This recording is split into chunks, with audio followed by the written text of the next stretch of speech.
आज की समाचार श्रृंखला में पेश है फीडी रिपोर्ट लखनऊ से। आपने अपने तक का निधि यानी धन का आवंटन स्पेशली डिनोटिफाइड ट्राइब्स के लिए ये लगभग 78,000 करोड़ हुआ है। हम नहीं कर रहे, ये आपकी रिपोर्ट का अभी 3 साल उधर का है ये, यानी 78,000 करोड़ डीएनटी समुदाय के लिए, उनके विकास के लिए नीति आयोग ने जारी किया है। अब कहाँ गया ये किसी को पता नहीं।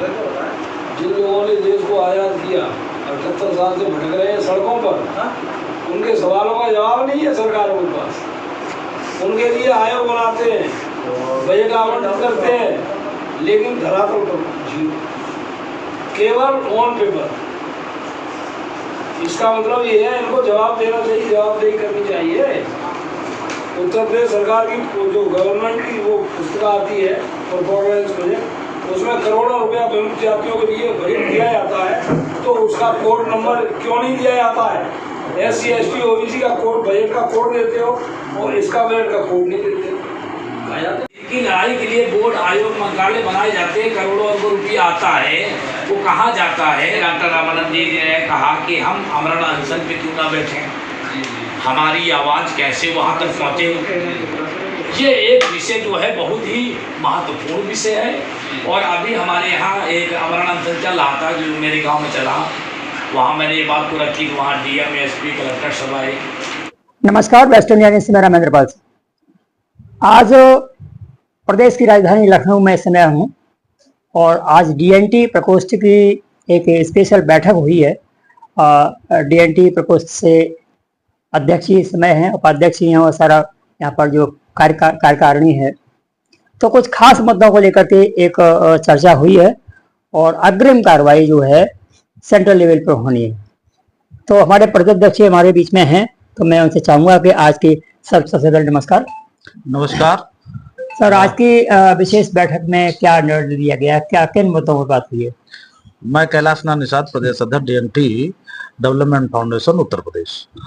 आज हमारी ये प्रदेश कार्यकारिणी की पदाधिकारियों की बैठक थी, जिसमें एक आगामी जून माह में एक प्रदेश सम्मेलन कराने की रूपरेखा हम लोग तैयार कर रहे हैं, जिसमें हमारे राष्ट्रीय अध्यक्ष भरत भाई पटनी जी एवं भारतीय जनता पार्टी के राष्ट्रीय अध्यक्ष OBC मोर्चा के एवं उत्तर प्रदेश से राज्यसभा सांसद डॉक्टर K लक्ष्मण जी मुख्य अतिथि कार्यक्रम के होंगे। और इसलिए उनको हम लोग सम्मानित करना चाहते हैं क्योंकि अभी पिछली लोकसभा में उन्होंने DNT समाज की एक प्राइवेट बिल लाए थे और वो उन्होंने पास कराया, क्योंकि देश आज़ाद होने के बाद में ये विमुक्त जातियों की, भूमंत्री जातियों की तमाम समस्याएं हैं। देश तो आज़ाद हो गया, देश आज़ादी कराने वाली जातियां, ये 84 जातियां आज भी आज़ादी से वंचित हैं।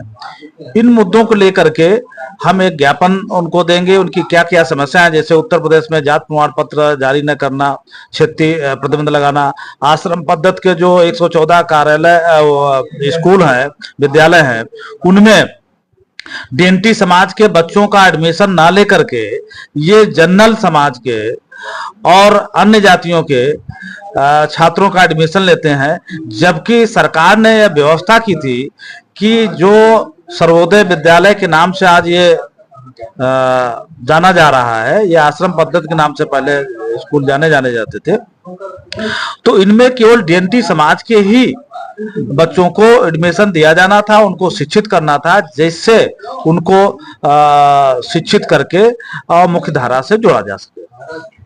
आप जो है सेंट्रल लेवल पर इसकी चर्चा क्या होगी?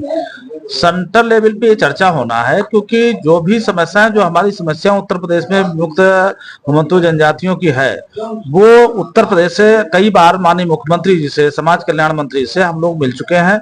हमारा प्रतिनिधिमंडल माननीय भरत भाई पटनी जी के, जो DNT डेवलपमेंट बोर्ड के माननीय सदस्य भी हैं, उनके नेतृत्व में भी हम लोग कई बार मिल चुके हैं माननीय राज्यपाल जी से, और मुख्यमंत्री जी के सामने भी हम लोग मिले हैं, समाज कल्याण मंत्री जी के से और प्रमुख सचिव समाज कल्याण, उनसे भी सामने समस्या रखी है, लेकिन अभी तक उसका कुछ हल नहीं हुआ। तो हम लोग एक सम्मेलन करके और राष्ट्रीय नेतृत्व के सामने, और जो राष्ट्रीय नेतृत्व बीजेपी का है, ओबीसी का, उन अध्यक्ष जी हैं, उनके सामने अपनी समस्या रखना चाहते हैं, जिससे हमारी समस्याओं का समाधान हो सके। प्रदेश लेवल पर और केंद्र लेवल पर आपकी कार्यकारिणी में कौन कौन लोग होंगे? उत्तर प्रदेश में अभी हमारी 22 लोगों की कार्यकारिणी है, जिसमें आज हमारे साथ में अभी हमारे प्रमुख महासचिव डॉक्टर रामानंद राजभर जी हमारे साथ बैठे हुए हैं, और महामंत्री हमारे प्रदेश के हरबंस सिंह जी हैं, हमारे साथ में है, यहाँ है, और उपाध्यक्ष हमारे संतोष सिंह पाल जो एटा से हैं वो है, बनारस से ब्रजेश कुमार राजभर जी हैं जो आज आए हुए हैं। इसी तरीके से आज हमारे 22 पदाधिकारियों में से करीब 15-16 पदाधिकारी हमारे उपस्थित रहे। अभी थोड़ी सी एक गर्म बहस रही कि जैसे सरकार में जो जैसे के लक्ष्मण जी हैं, तो वो भाजपा सरकार के उसमें कैबिनेट में है, तो आप उनसे किस प्रकार की बात करेंगे और क्या उनसे अपेक्षा है आपकी? उनसे अपेक्षा ये हम आशा रखते हैं क्योंकि वो सरकार में है। हमारी जो डीएनटी समाज की समस्या है वो सरकार ही हल कर सकती है, या तो उत्तर प्रदेश गवर्नमेंट या केंद्र सरकार। तो उसमें कुछ ऐसे हैं बिंदु जो उत्तर प्रदेश से नहीं हल हो सकते हैं। तो के लक्ष्मण जी राज्यसभा उत्तर प्रदेश से हैं और भारतीय जनता पार्टी के वरिष्ठ नेता हैं और राष्ट्रीय अध्यक्ष भी ओबीसी मोर्चा के हैं, और इसमें तमाम जो जातियां हैं या तो एससी में है या ओबीसी जातियों में है। इसलिए उनके सामने हम लोग अपनी समस्या रख करके और हल करने की बात करेंगे, और उस पर उन्होंने संज्ञान में लिया। अभी जो अप्रैल में सत्र चल रहा था लोकसभा का, उसमें वो राज्यसभा में प्राइवेट बिल लाए और वो बिल पास हुआ। अब वो बिल पास हो जिससे ये डीएनटी समाज की समस्याओं का हल हो सके। के लक्ष्मण जी का दिल्ली में भी स्वागत किया गया था और उनसे कुछ अपेक्षा की गई थी, तो उसमें कहाँ तक विकास हुआ? उसमें बहुत कुछ सफलता मिली है।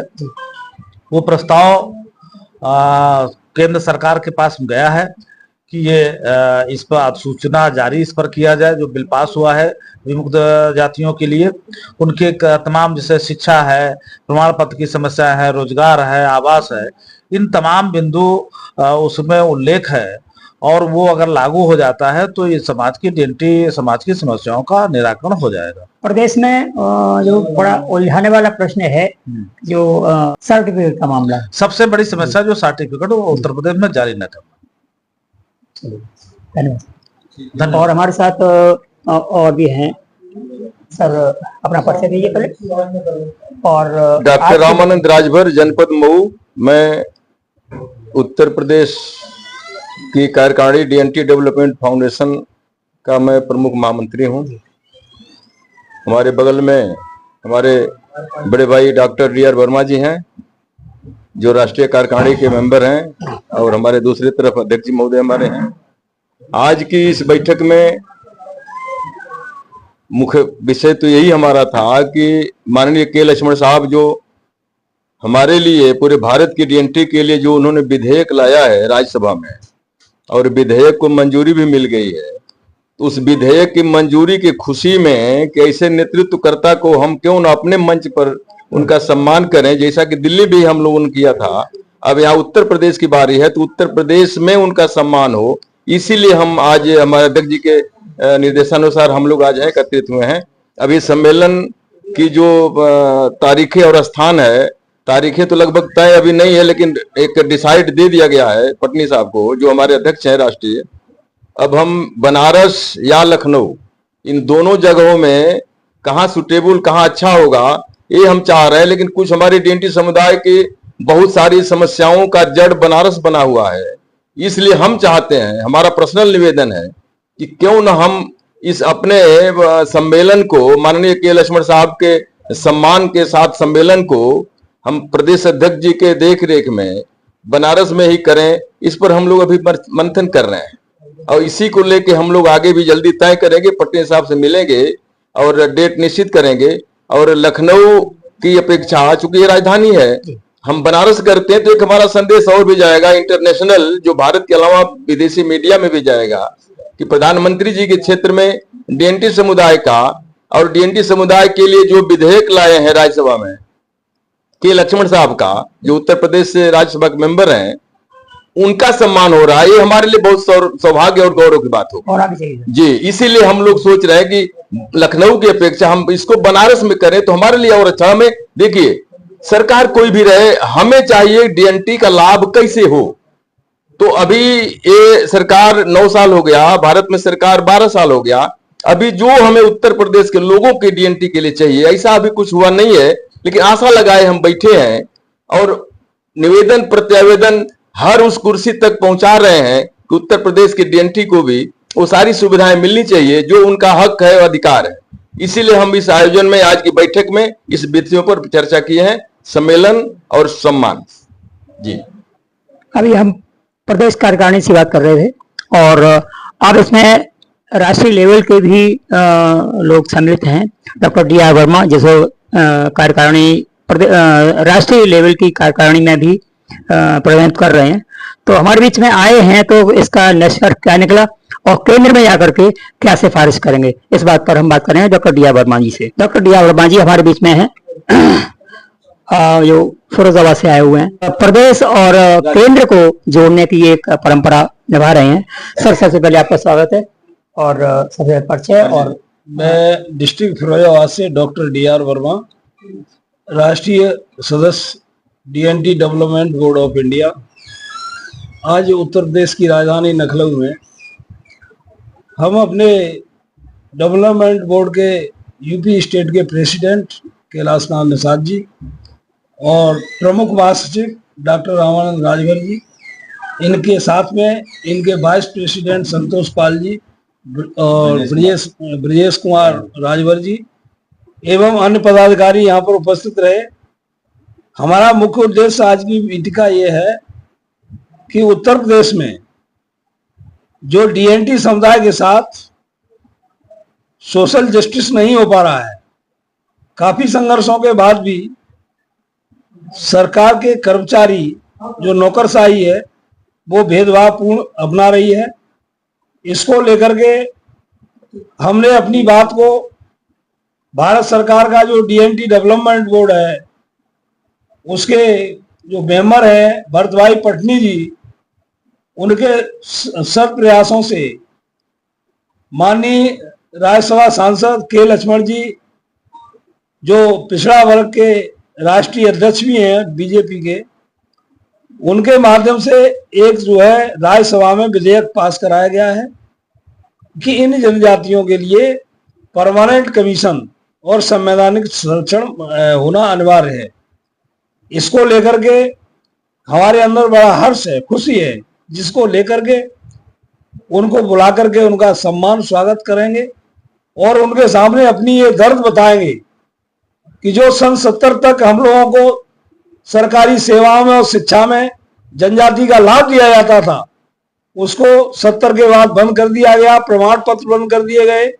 लेकिन प्रमाण पत्र दोबारा जारी हुए तो उसमें लिख दिया गया कि सेवाओं के लिए मान्य नहीं है, सिर्फ शिक्षा के लिए मान्य है। से आज की तारीख में न तो शिक्षाओं के लिए कहीं एडमिशन हो रहे हैं, इस वर्ष भी हमारे 15 एडमिशन निरस्त कर दिए गए हैं। लेकिन सरकार की नौकरशाही इस बात पर तुली हुई है कि डीएनटी समुदाय को किसी भी प्रकार का अन्याय नहीं दिया जाए। इसलिए हम काफी व्यथित हैं, दुखी हैं।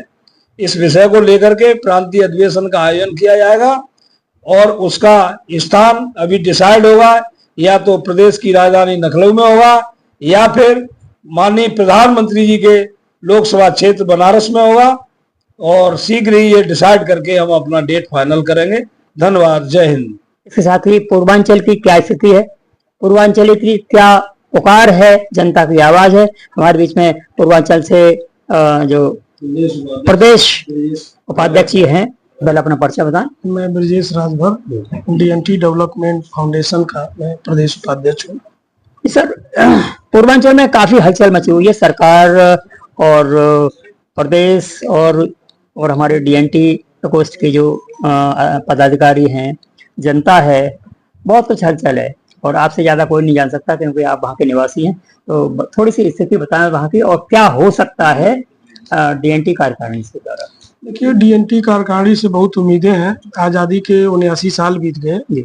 और जिन समाज का देन है कि आज देश को आज़ादी मिली और डीएनटी समाज मुगलों से लड़ा, अंग्रेजों से लड़ा, आज सरकार में अपने अस्तित्व की लड़ाई लड़ रही है, ये बहुत ही निंदनीय विषय है। और मैं आपके चैनल के माध्यम से ये बताना चाहता हूँ कि जो समाज देश का अस्तित्व है, मूल है, आज उसको रौंदा जा रहा है, कुचला जा रहा है और कहीं न कहीं अन्याय, अत्याचार की चरम सीमा पार हो चुकी है। तो आपके चैनल के माध्यम से मैं सरकार से अपील करना चाहता हूँ। मैं अपने डीएनटी समाज को जगाने के लिए आज हम हमारे जो है आदरणीय बड़े भाई जो है कैलाश निषाद जी, प्रदेश अध्यक्ष जी के नेतृत्व में हम लोग आज जो है प्रदेश की राजधानी में बैठे हैं और यहाँ हम लोगों ने मंथन किया, चिंतन किया कि किस तरह से हमारे समाज को न्याय मिल पाएगा। जिस तरह से सरकार अपना पीठ थपथपा रही है कि जो है कि सबका साथ सबका विकास, लेकिन कहीं विकास नहीं है। विकास से डीएनटी समाज कोसों दूर है। और जिस तरह से डीएनटी समाज में लगभग प्रदेश में 84-85 जातियां रही हैं, उसमें तमाम कई ऐसी जातियां हैं जो एससी, एसटी और सामान्य वर्ग में भी हैं। तो सरकार से हम लोगों की अपील है, मांग है कि जो बची हुई जातियां हैं, जो विकास से कोसों दूर है, जिनको आरक्षण का लाभ नहीं मिल पाया, उनका जो है सीमांकन किया जाए, उनको नोट करके जो है इन सब सारी जातियों को हम लोगों के इस डीएनटी डेवलपमेंट फाउंडेशन की तरफ से मांग है सरकार से कि एक डीएनटी जिस तरह से जो है कि सामान्य वर्ग कोई ईडब्ल्यूएस जो है कि जो संविधान में आरक्षण के प्रावधान में नहीं था, लेकिन सरकार ने देने का काम किया। हम लोगों ने कोई पूरे देश में कोई इसका विरोध भी नहीं किया। उसी तर्ज पे हम लोग ये चाहते हैं कि जो डीएनटी जातियां हैं, जो वास्तविक लड़ाई जो है देश के आजादी की लड़ी, आज वो अपनी अस्तित्व की लड़ाई लड़ रही है, वर्चस्व की लड़ाई लड़ रही है। तो सरकार से हम लोगों की मांग है कि एक कैटेगरी जिस तरह से सामान्य वर्ग है, पिछड़ा वर्ग है, ओबीसी है, एससी एसटी है, अब ईडब्ल्यूएस आ गया, उसी परिप्रेक्ष्य में हम लोग डीएनटी एक अलग कैटेगरी बना करके जो हमारा लगभग जो हम लोगों का एक आंकड़ा है डीएनटी समाज का कि 8 से 10 करोड़ हमारी आबादी है, तो लगभग कम से कम 10% आरक्षण दे करके डीएनटी एक अलग कैटेगरी बना करके और डीएनटी समाज का जो है विकास और उनके उन्मूलन के लिए, भाईचारा के लिए, एक प्लेटफॉर्म के लिए जो है कि जिस तरह से बाबा साहब भीमराव अम्बेडकर जी ने मुख्य धारा में लाने के लिए सारी प्रावधान व्यवस्थाएं बनाई, वो सरकार से हम लोग मांग करते हैं कि डीएनटी को भी एक कैटेगरी बना करके इन शोषित वंचित इस जातियों को जो है मुख्य धारा में जोड़ने के लिए काम करने का काम करें। जी, ये थी प्रदेश कार्यकारिणी की आवाज, जनता की आवाज। और इसके साथ ही देखते हैं आगे क्या कार्रवाई होती है। इसी के साथ ही मैं रामेंद्र पाल सिंह, जुड़े रहिए और देखते रहिए वेस्ट इंडिया न्यूज। जय हिंद, जय भारत।